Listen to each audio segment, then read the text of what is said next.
Now we review the 2006 film Final Destination 3. They keep making these.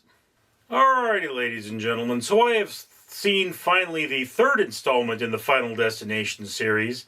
That means that I have seen Bloodlines, Final Destination 2, and now Final Destination 3. And as predicted, it's rinse and repeat. You have a woman who goes, oh, we're all going to die on a roller coaster this time. And then she's like, gets her friends off, and they survive only to be hunted down by the universe. Only in this one, the dynamic is that in the picture she takes, there's an omen of death. And, yeah, increasingly brutal deaths ensue. I don't know why this series got so, it's basically the same as the first movie. A little more splatter, I think, really, and weaker characters, but, the franchise is very simple, rinse and repeat.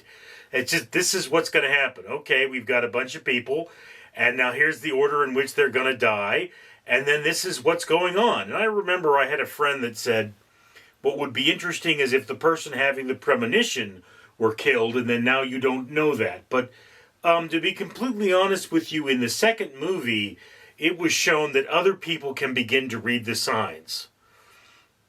A plot point that is never followed up on. It's...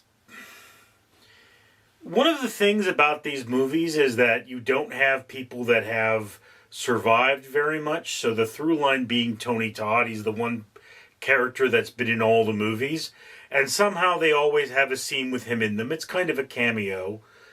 And truth be told, probably the best part of the movie. But you have no solid, like, this is the methodology for getting through it. So, how do you fight death? Death is going to win. Death is going to win. That's just how the world works.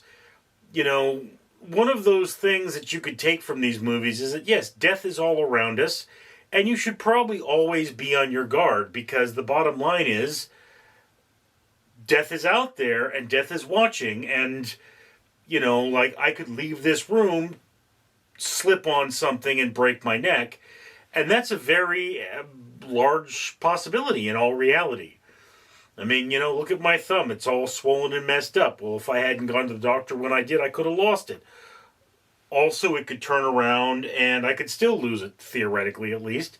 And I could get really, really sick and things could get terrible. So yes, in this world, death is all around us, and that's what we should always be wary of our environment. We should never be rude to people at the drive-thru, which is a thing that happens in this movie that causes a death.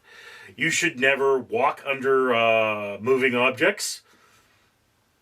And you should not walk out into the street, because buses can come out of nowhere and just make you disappear. Probably the dumbest and most iconic moment of the franchise. But anyway, so yeah, if you're a Final Destination fan, obviously you'd still be watching this one. If you enjoyed the first movie, you'll enjoy this one. It's kind of a remake more than it is anything else. No returning characters, and other than Tony Todd's mortician, and that's about it. There's not a lot going on here. But fun enough film. Middle of the watch list, very run-of-the-mill sort of a thing. They churn these things out. I don't know why they don't make a Final Destination every year, because seems like they're really easy films to make. Anyway, that's just my opinion. I'd love to hear yours in the comments below. I, of course, am Richard.